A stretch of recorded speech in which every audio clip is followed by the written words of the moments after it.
Hello everyone, कैसे हैं आप सब। एक बार पुनः शिव कोचिंग क्लासेस पर स्वागत है। उम्मीद करता हूं आप सब अच्छे होंगे, मस्त होंगे, बेहतर होंगे और आप सभी की पढ़ाई बेहतर चल रही होगी।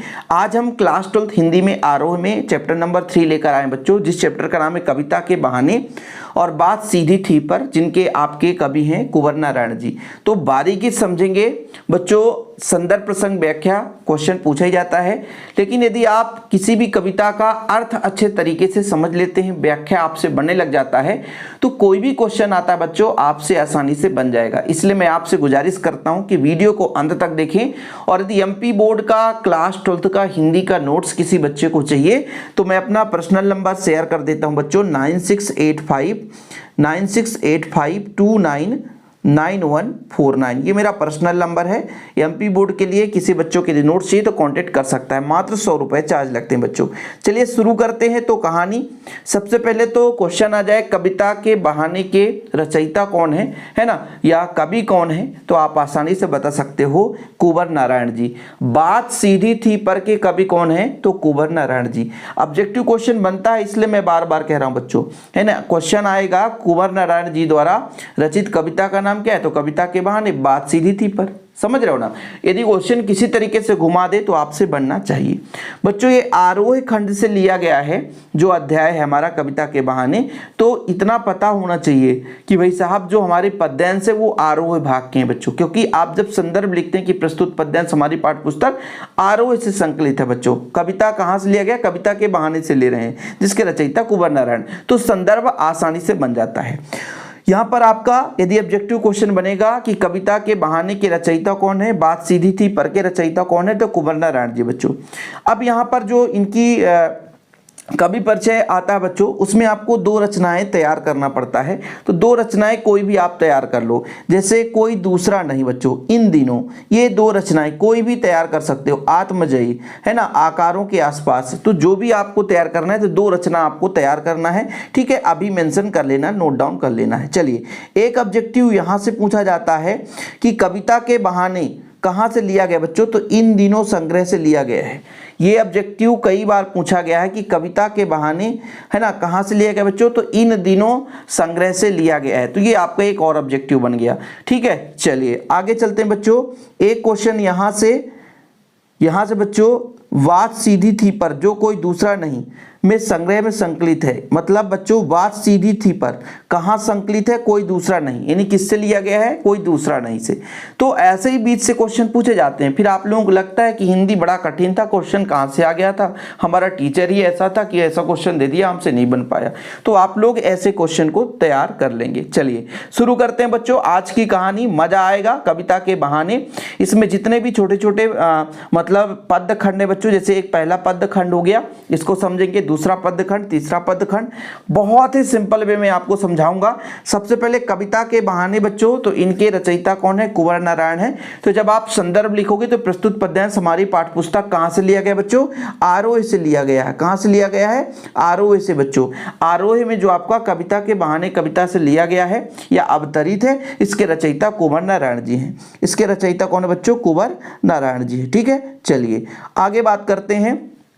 जब हम बात करते हैं प्रसंग की बच्चों, तो प्रसंग आप जब इसका अर्थ समझ लेंगे तब आपसे प्रसंग करते बनेगा। तो प्रसंग पहले आप मत समझें, पहले आप इसका अर्थ समझें। वैसे संदर्भ तो आप कविता के बहाने में कोई भी पद्यांश आ जाएगा पद खंड का बच्चों, आपसे बनेगा। कैसे, प्रस्तुत पद्यांश हमारी पाठ्यपुस्तक कहां से, आरोह में संकलित कविता, कविता के बहाने से अवतरित है, लिया गया है, जिसके रचयिता कुंवर नारायण जी हैं।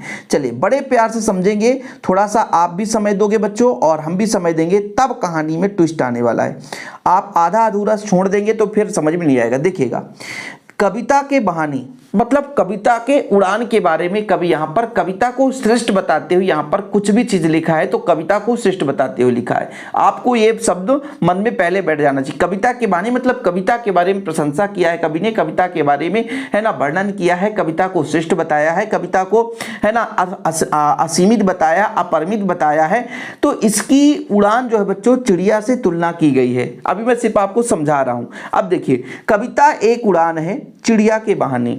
प्रस्तुत पद्यांश में कवि ने असीम संभावनाओं का वर्णन किया है। मतलब कविता के बारे में संभावनाओं का मतलब ऐसा हो सकता है, तो असीम संभावनाओं का वर्णन किया है। कहता क्या है कि कविता एक उड़ान है। मतलब जो कविता है बच्चों, ये काल्पनिक उड़ान है, असीमित है, इसकी सीमा अपरिमित है, मतलब इसका कोई सीमा नहीं है। ठीक है, चिड़िया के बहाने, प्रस्तुत पद्यांश में कवि चिड़िया के बहाने इस कविता को तुलना कर रहा है या कविता के उड़ान को प्रस्तुत कर रहा है। कहता है कि जिस तरीके से कविता की उड़ान भला चिड़िया क्या जाने, मतलब यहां पर देखो भाई, अभी इतना समझो कि पहले पंक्ति है, कविता एक उड़ान है चिड़िया के बहाने।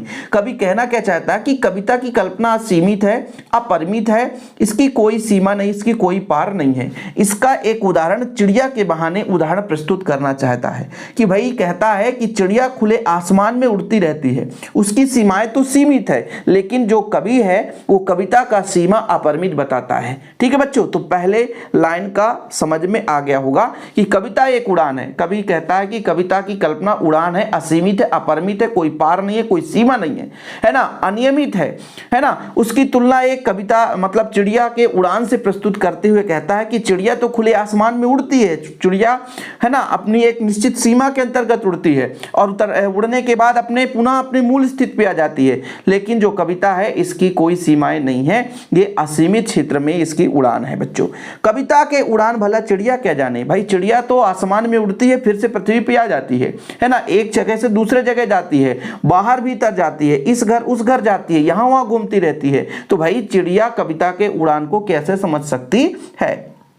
समझ रहे हो बच्चों कि कहने का मतलब कविता की उड़ान भला चिड़िया क्या जाने, है ना, कि भाई चिड़िया तो जो है वो आसमान में उड़ती है, खुले जगह उड़ती है, उसकी एक निश्चित सीमा होती है और अपने सीमा के बाद फिर से वो जमीन में आ जाती है, इस दायरा में वो चलती रहती है। तो भाई इस चीज को चिड़िया कैसे समझ सकती है कि कविता की उड़ान कितना है। बाहर भीतर इस घर उस घर, जो चिड़िया होती है अंदर भी जाती है बाहर भी जाती है, एक घर से दूसरे घर में उड़ान भरती है और फिर से अपने मूल स्थिति में आ जाती है। कविता के पंख लगा उड़ने के माने चिड़िया क्या जाने। तो भाई चिड़िया जो है वो यहाँ वहाँ घूमती है ना, अपने एक निश्चित सीमा में जाती है और अंदर बाहर जाती है, इस घर उस घर में जाती है, लेकिन अनुमान के बाद फिर से अपनी सीमित जगह पर आ जाती है। ठीक है, तो कविता के पंख लगा उड़ने के मन जाने, तो वो कविता में किस तरीके से उड़ान है भला कैसे जान सकती है ना, मतलब चिड़िया जो है कविता की असीमित उड़ान को कैसे समझ सकती है। ये पूरा प्रस्तुत पद्यांश का बच्चों संदर्भ हो गया। यहां पर कवि ने क्या बताया है कि भाई साहब कविता की असीमित संभावनाओं का वर्णन किया है, और दूसरा यहाँ पे बच्चों कविता को एक चिड़िया से काल्पनिक रूप से वर्णन किया है, और यहाँ पे एक शांत रस विद्यमान है बच्चों। ऐसे दो चार चीज काव्य सौंदर्य आप लिख सकते हो। लेकिन प्रस्तुत पद्यांश में प्रसंग जब लिखोगे बच्चों, तो प्रस्तुत पद्यांश में कवि ने क्या बताया है, कविता और चिड़िया के उड़ान में तुलना की है बच्चों, कविता और चिड़िया के उड़ान में तुलना की है, जहां कविता के उड़ान को असीमित और चिड़िया के उड़ान को सीमित बताया है। यही चीज तो बोला है कि कविता एक उड़ान है। कविता क्या है, इसकी सीमा मतलब कोई निश्चित नहीं है, इसका कोई पार नहीं है, इसकी कल्पना का उड़ान जो है असीमित है ना। और चिड़िया के बहाने मतलब चिड़िया के बहाने एक प्रस्तुत करना चाहता है कि चिड़िया की अपनी सीमाएं होती है, अपने क्षेत्र तक घूमती है ना, फिर वो अपने मूल स्थिति पे आ जाती है। तो भला ऐसे में चिड़िया कविता की उड़ान को कैसे समझ सकती है। वो बाहर जाती है भीतर जाती है, इस घर से उस घर जाती है, मतलब यहाँ वहाँ घूमती रहती है ना, लेकिन जो अपना कविता है बच्चों इसका कोई निश्चित सीमा नहीं है। इस स्थिति में कविता में जो पंख लगा कविता की उड़ान है, कविता की जो असीमित एरिया है, उसको चिड़िया कैसे समझ सकती है। भला की चिड़िया है ना पंख लगाकर भी कब तक उड़ सकता है। देखो जो कविता है बच्चों कल्पना के पंख लगाकर बहुत मतलब असीमित क्षेत्र तक उड़ सकता है, उसकी कोई उड़ान फिक्स नहीं है, वो अनियमित है बच्चों, असीमित है, अपरिमित है। तो इन प्रकार के उड़ानों को चिड़िया क्या जाने, यही चीज आपका वर्णन किया गया है। चलिए आगे चलते हैं बच्चों। कहानी लंबा है, थोड़ा सा मजा आएगा, लेकिन आप लोग जब बढ़िया तरीके से पढ़ोगे बच्चों, ठीक है। चलो कोई बात नहीं है, चलिए यहाँ पे चलते हैं। कविता एक खिलना है, पहले एक बार अच्छे से पढ़ लो। कविता एक खिलना है फूलों के बहाने, कविता का खिलना भला फूल क्या जाने। अब यहाँ पर कविता की तुलना फूल से कर दी गई है कि भाई फूल तो मुरझाएगा, मुस्कुराएगा, है ना, एक दिन खत्म हो जाएगा, लेकिन कविता तो हमेशा मुस्कुराता रहता है ना बच्चों। बाहर भीतर इस घर उस घर, वही सिस्टम है, बिना मुरझाए महकने के माने फूल क्या जाने। कविता एक खेल है बच्चों के बहाने, बाहर भीतर, बाहर भीतर, यह घर वह घर, ठीक है बच्चों, यह घर वह घर, सब घर एक कर देने के माने बच्चा ही जाने। ठीक है, वैसे भी आप लोगों को समझ में आ गया होगा कि अभी जो पिछला पदखंड था उसमें कवि ने कविता की तुलना चिड़िया से की है कि भाई चिड़िया जो है एक निश्चित परिमित सीमा तक ही जाती है, लेकिन जो कविता है वो अपरिमित है, उसकी उड़ान बच्चों असीमित है ना, कोई फिक्स समय सीमा नहीं है, कोई फिक्स जगह नहीं है। यहाँ पे कवि ने कविता की तुलना एक फूल से कर दे बच्चों। ठीक है, कि फूल क्या होता है बच्चों, कविता एक खिलना है फूल के बहाने। कवि ने यहाँ पे फूल से एक प्रस्तुत किया है कि यदि मान लीजिए हम मानते हैं कि कविता यदि हम लिखते हैं तो उसमें फूल के कोमलता सुंदरता का बिखराव कर सकते हैं। ठीक है, जब हम किसी कविता का वर्णन करते हैं, यानी यहाँ पर भाई कविता की अपार शक्ति का वर्णन करते हुए कवि कहना क्या चाहता है कि भाई कविता को जब हम लिखते हैं तो कविता के अंदर फूल का हम जो वर्णन है, उसके खिलने का वर्णन है, उसके भाव का वर्णन कर सकते हैं, लेकिन कविता का खिलना, यदि कविता खिल रहा है तो उसके वर्णन को हम फूल के माध्यम से प्रस्तुत नहीं कर सकते। ठीक है, कविता ये खिलना है फूलों के बहाने, कविता जो है फूल की तरह खिलता है ना। कविता जब लिखते हैं तो उसके अंदर हम फूल के सुगंध को प्रस्तुत कर सकते हैं, फूल के खिलने को, है ना, किस प्रकार से उस फूल का प्रस्तुति हम कर सकते हैं। लेकिन यदि हम वहीं पे कविता के खिलने की बात करें, कविता की सुगंध की बात करें, कविता के मनोरम दृश्य की बात करें, कविता के, है ना, सौंदर्यता की बात करें, तो वो फूल के माध्यम से नहीं हो सकता है। क्यों? क्योंकि फूल तो एक खिलना है, खिलता है, चारों ओर सुगंध देता है और शीघ्र ही मुरझा जाता है। वहीं पे कविता बिना मुरझाए हुए बाहर भीतर, है ना, इधर इस घर उस घर, यहाँ भी वहाँ भी, है ना, बिना मुरझाए महकने के माने, और बिना मुरझाए हुए वो क्या है ना, चलती रहती है। फूल क्या जाने, तो इस तरीके से जो कविता की महिमा है, जो बिना मुरझाए सुगंध देती रहती है, इसके अर्थ को फूल भला कैसे समझ सकता है, फूल कैसे जान सकता है। कविता एक खेल है बच्चों के बहाने बाहर भीतर। कविता जो होती है एक खेल के समान है, जिस प्रकार से बच्चे खेल कूद में अंदर बाहर इस एक घर से दूसरे घर में जाते रहते हैं। ठीक है, तो इसके भाव को, जो कविता के भाव को केवल बच्चा ही समझ सकता है, वो नन्हा सा पुष्प इसके भाव को नहीं समझ सकता बच्चों। कविता एक खेल है बच्चों के बहाने। कवि कहना क्या चाहता है कि कविता एक बच्चों के खेल के जैसा है। ठीक है, मतलब इसकी सीमा कोई निश्चित नहीं है। जिस तरीके से बच्चे सुंदरता पूर्वक, है ना, मनोरम, है ना, दृश्य से वो खेलते हैं, तो ऐसे ही कविता भी है। ठीक है बच्चों, बाहर भीतर घूमता रहता है, यहाँ से वहाँ चलता रहता है, एक घर से दूसरे घर जाता रहता है, अविनाशी है। इसका सृजन होने के बाद युगों युगों तक चलता है, ये हमेशा सुगंध फैलाती रहती है, इसकी सीमा अनंत है बच्चों, है ना। तो ये नन्हा सा पुष्प भला कैसे, है ना, इसका जो अर्थ है वो लगा सकता है, वो कैसे प्रकट कर सकता है। ये चीज़ बच्चों समझ में आ गया। आप लोगों को रटना नहीं है, समझना है कि प्रस्तुत पद्यांश में, कविता में कवि ने क्या कहा है, कि कवि के, है ना, एक प्रकार से बच्चों अपार शक्ति का वर्णन करते हुए कहा है कि कविता में फूलों के खिलने का वर्णन किया जा सकता है। कोई भी कविता है उसमें बच्चों फूलों को खिलने का वर्णन किया जा सकता है, उसके सुंदरता का वर्णन किया जा सकता है, उसके महक का वर्णन कर सकते हैं बच्चों, उसके सुगंध के चारों ओर फैलने का वर्णन कर सकते हैं। लेकिन वहीं पे यदि हम बात करें कि किसी भी कविता के खिलने की बात आ जाती है, कभी किसी कविता के खिलने की, तो वो फूल के द्वारा हम प्रस्तुत नहीं कर सकते, क्योंकि फूल खिलता तो है, सुगंध फैलाता तो है, किंतु शीघ्र ही मुरझा जाता है ना। लेकिन वहीं पे कविता जो है बाहर भीतर घूमती रहती है, एक घर से दूसरे घर में महक जो है बिखरती रहती है। कवि कहना चाहता है कि भाई जिस वस्तु का जन्म होता है वो खत्म हो जाता है, लेकिन जो कविता है वो बिना मुरझाए हमेशा महकता रहता है बच्चों, है ना। इस चीज को फूल भला कैसे जान सकता है। ठीक है, चलिए आगे बोला है कविता में कि भाई ये जो कविता है, कविता एक खेल है बच्चों के बहाने। बच्चों के बहाने एक खेल है बच्चों। जिस तरीके से बच्चे, है ना, इस घर उस घर घूमते रहते हैं, खेलते रहते हैं, मुस्कुराते रहते हैं, उनका मतलब अर्थ बच्चों मनोरम है, सौंदर्य दृश्य रचनात्मक है, वो सभी चीज को भूल करके स्वभाव को अपने एक दूसरे से बिखेरते रहते हैं। खेल खेल में अपना पराया भी वो भूल जाते हैं, वो एक घर से दूसरे घर तक जाते रहते हैं। उसी तरीके से यहाँ पर कवि ने कहा कि कविता भी एक बच्चों के समान है। स्पष्टीकरण बच्चों के जैसा ही है ना, बच्चों की भांति बिना भेदभाव के एक घर दूसरे घर जाता है, लोगों के साथ है ना सुगंध फैलाता है, सब घर एक कर देने के माने। और कविता के माध्यम से लोगों के मन में क्या हो सकता है कि सभी घर की समानता की दृष्टि से वो मानता है, बच्चा ही जाने, इस स्वभाव को केवल बच्चा ही समझ सकता है। यानी बच्चों की स्वभाव से तुलना किया है ना। कविता में होने का अर्थ क्या है भाई, बच्चों के स्वभाव और मासूम गतिविधियों को देखकर बच्चों कविता के स्वभाव को समझ सकते हैं। तो ये अपना बच्चों कविता के बहाने है ना ये काम खत्म हो चुका है और उम्मीद करता हूँ कि आपसे बन भी जाएगा, ठीक है। और हाँ बच्चों, यदि मान लीजिए आप लोग पढ़ाई कर ही रहे हैं और नोट्स नहीं है तो मैंने स्टार्टिंग में भी नंबर दे दिया था। कॉन्टैक्ट नंबर है 9685 29 91 49 मेरा पर्सनल नंबर है। प्रॉपर ऑल चैप्टर के नोट्स, ग्रामर वगैरह सारा चीज़ मिल जाएगा। 3 साल का पेपर सोल्यूशन मिल जाएगा।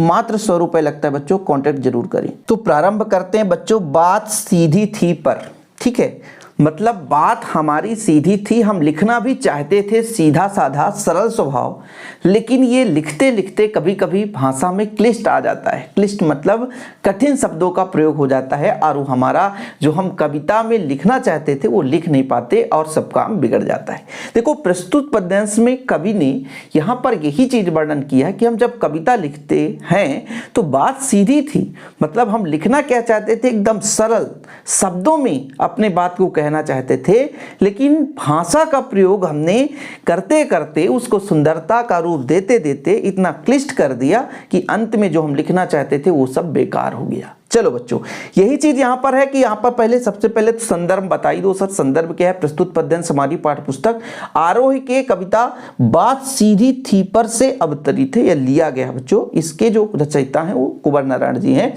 या आप ऐसे लिख सकते हो इनके कवि कुंवर नारायण जी हैं। चलिए अर्थ को समझते हैं। प्रसंग तो बच्चों अर्थ के ही बीच से निकालना है, लेकिन पहले अर्थ को समझते हैं। बात सीधी थी पर एक बार भाषा के चक्कर में जरा टेढ़ी फंस गई। कवि कहना क्या चाहता था, अपने पाठकों को अपनी जो बात है वो सीधे सरल तरीके से कहना चाहता था, मतलब बहुत ही सरल शब्दों में अपने बात को पहुंचाना चाहता था, लेकिन भाषा के चक्कर में भाषा के कौशल को अनावश्यक रूप से है ना मतलब रूप दे करके जरा टेढ़ी फंस गई, बुरी तरीके से वो फंस गया।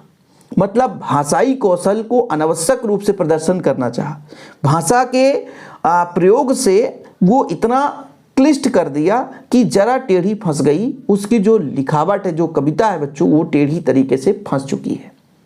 ठीक है, मतलब कवि का कहना है कि हम पाठकों को अपने एक सीधी मतलब सीधी सरल भाषा में शब्दों में कहना चाहते हैं, है ना, या कि प्रस्तुत करना चाहता था कवि, किंतु भाषा के प्रयोग से, भाषा के चक्कर में, यानी भाषा के अनावश्यक प्रदर्शन के कारण बात पूरी तरीके से फंस गई है, टेढ़ी तरीके से फंस गई है।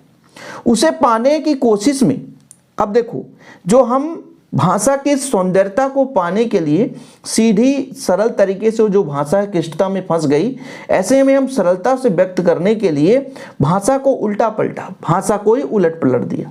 जब हमारी भाषा फंस गई है ना बच्चों, तो ऐसे में मैंने मूल स्वभाव या सरलता को व्यक्त करने के लिए भाषा को उलट पलट दिया, मतलब मूल स्वभाव को ही बदल दिया, तोड़ा मरोड़ा यानी उल्टा सीधा करके शब्दों को व्यक्त किया। जैसे कई सारे वाक्यांशों का प्रयोग किया, मुहावरों का प्रयोग किया, व्याकरण का प्रयोग किया, घुमाया फिराया कि बात या तो बने कि जो हम सरल तरीके से कहना चाहते हैं वो व्यक्त हो सके, लेकिन फिर भी भाषा के चक्रव्यूह में निकलने की कोशिश कितना भी किया हमने, लेकिन सब बेकार हो गया। हम भाषा से बाहर या फिर भाषा से बाहर आए, लेकिन इसके भाषा के साथ साथ और भी बात पेचीदा होती चली गई।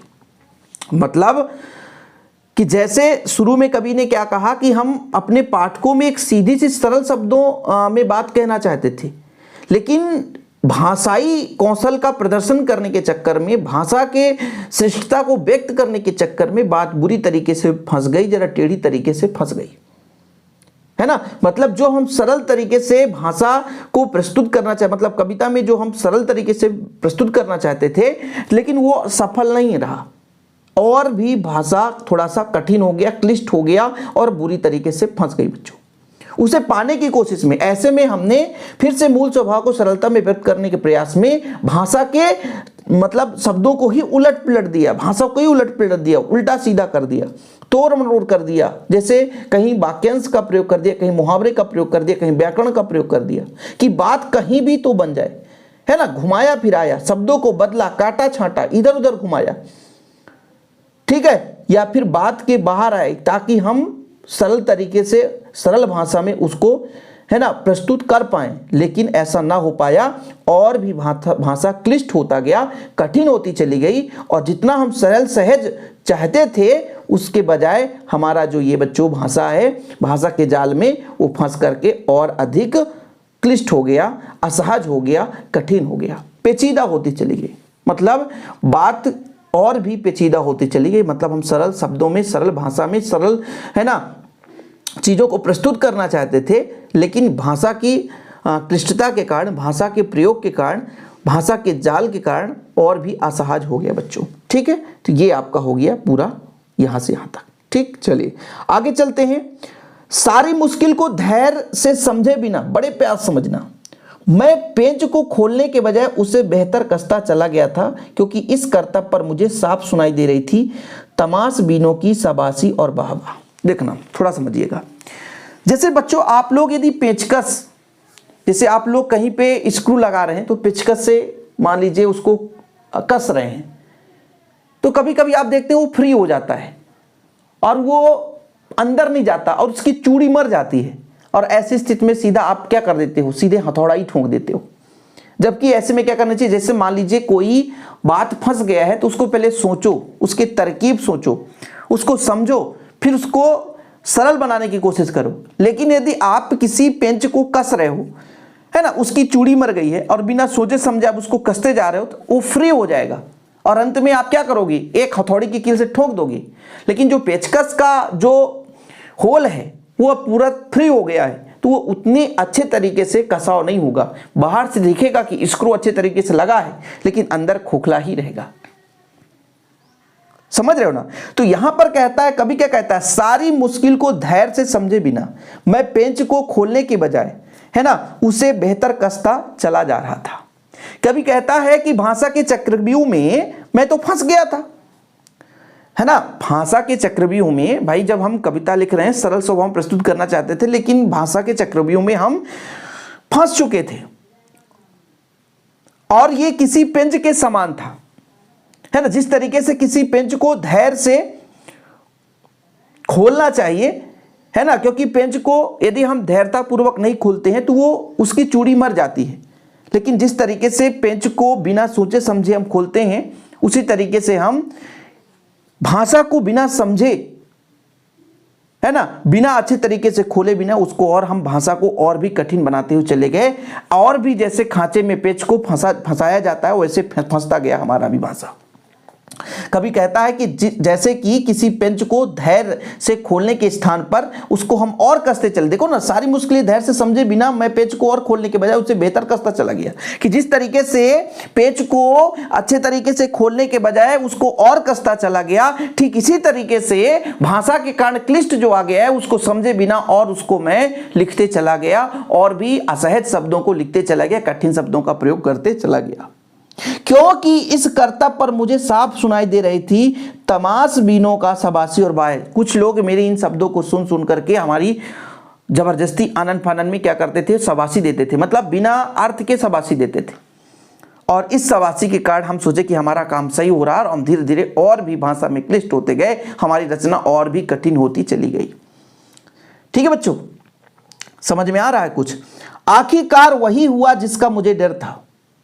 लिखते लिखते लिखते लिखते जब हमारा शब्द पूरा कठिन हो गया, भाषा एकदम कठिन हो गया बच्चों, शब्दों का ये जो झूठा अफवाह है, मतलब प्रशंसा जो झूठा अफवाह है उसके प्रभाव में, जैसे हम लिख रहे हैं, कुछ लोग हैं हमारी झूठी प्रशंसा कर रहे हैं, उसके प्रभाव में और हम उसको प्रयोग करते जा रहे हैं, करते जा रहे हैं। भाषा के साथ हड़बड़ी में और कठिन से कठिन शब्दों का प्रयोग किए जा रहे हैं। भाषा के और कसावटे को स्वतंत्रता पूर्वक न रखते हुए और उसकी कठिनाइयों को हम जुड़ते जा रहे हैं। ऐसी स्थिति में हमें वही हुआ बच्चों जो मुझे डर था कहीं बिगड़ ना जाए, बात की चूड़ी मर गई और भाषा बेकार घूमने लगी।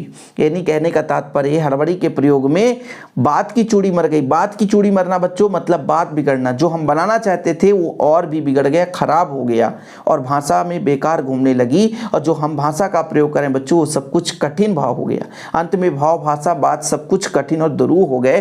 कठिन हो गए मतलब बहुत ही जो सहज प्रस्तुत करना चाहते थे वो और कठिन हो गया। अब आप लोगों को लगेगा कि इतना लंबा चौड़ा कहानी मजा कैसे आता, थोड़ा समझने की कोशिश करो भाई साहब कि प्रस्तुत पद्यांश में कभी कहना क्या चाहता है कि हम चक्रव्यूह में फंस गए।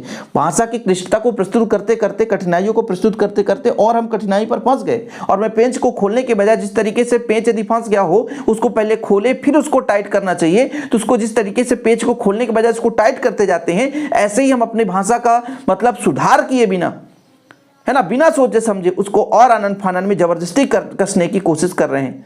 ठीक है, जिससे सुनने वाले लोग भी क्या करते हैं उसके मतलब एक बार आडंबर कह सकते हैं, झूठी अफवाह की वाहवाही कर रहे हैं। हमारी शब्दावली, कवि की जटिल शब्दावली और शब्दों के देख करके वो झूठा वाहवाही कर रहे हैं। इनको सुन करके हम और भी फंसते चले गए और भी फंसते चले गए, है ना। मतलब झूठी प्रशंसा के वशीभूत, मतलब कोई लोग झूठा प्रशंसा ना कर दे, आप गलत भी कर रहे हो तो भी बोल दे हाँ आप सही कर रहे हो, आप सही कर रहे हो। और ऐसी स्थिति में आप झूठी प्रशंसा में आकर के अपनी आपा खो करके और भी कठिन होते चले गए।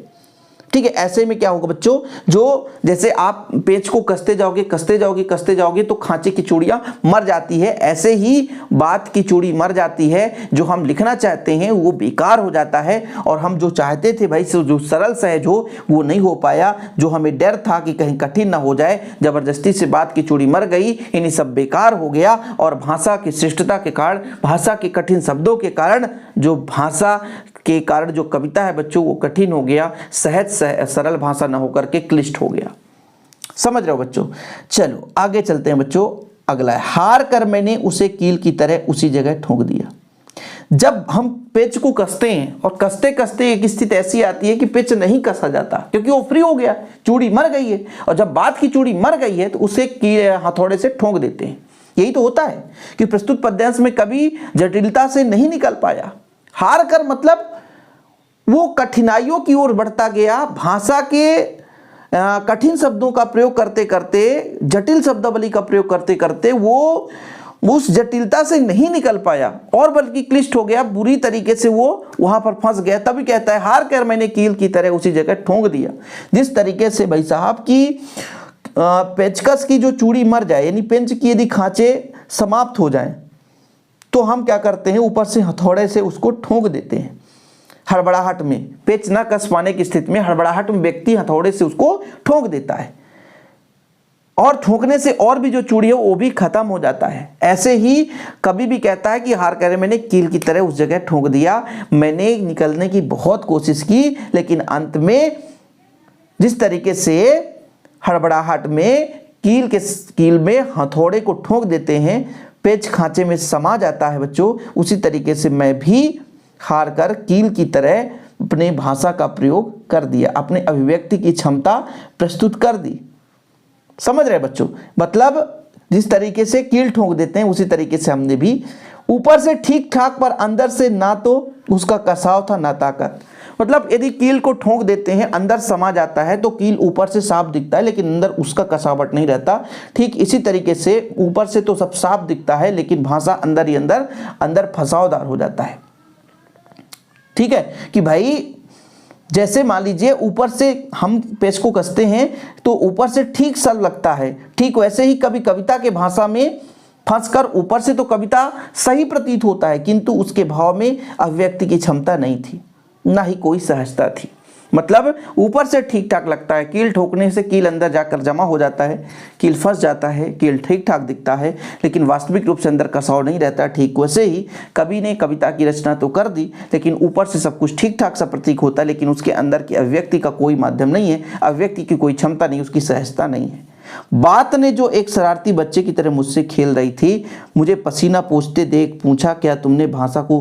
अब जब मैं बात बिगड़ गया, मैं भाषा की जटिलता में फंस गया, मेरी कविता क्लिष्ट हो गई, प्रभावहीन हो गई, तो अंत में जब मेरे शरीर से पसीना निकलने लग गया तो पसीना पोंछते हुए देखते हुए शरारती बच्चे पूछने लग गए कि भाई क्या आपको इतना भी पता नहीं है कि कविता आप लिखने जा रहे हैं और आप अपने इतने कमज़ोर हैं कि सरल सहज भाषा को आप नहीं बना पाए, है ना। उनका मतलब कहने का तात्पर्य है कि जब मैं हार गया तो कील की तरह ठोंक दिया। जिस तरीके से पेच को कसने के बजाय उसको हथौड़े से ठोंक देने से पेच समा जाता है, ऊपर से चमकदार दिखता है, ऊपर से सब कुछ सही दिखता है, लेकिन अंदर से कसाऊ नहीं रहता। ठीक उसी प्रकार से कभी भाषा के जटिलता के कारण, है ना, कील की तरह ठोक दिया और इससे भाषा की जो कविता बच्चों, है ना, ऊपर से तो एक अच्छा सुंदर सा कविता प्रतीत होता है, किंतु जो अभिव्यक्ति की क्षमता है वो नहीं रह जाती, सहजता जो थी वो सहजता नहीं रह जाती।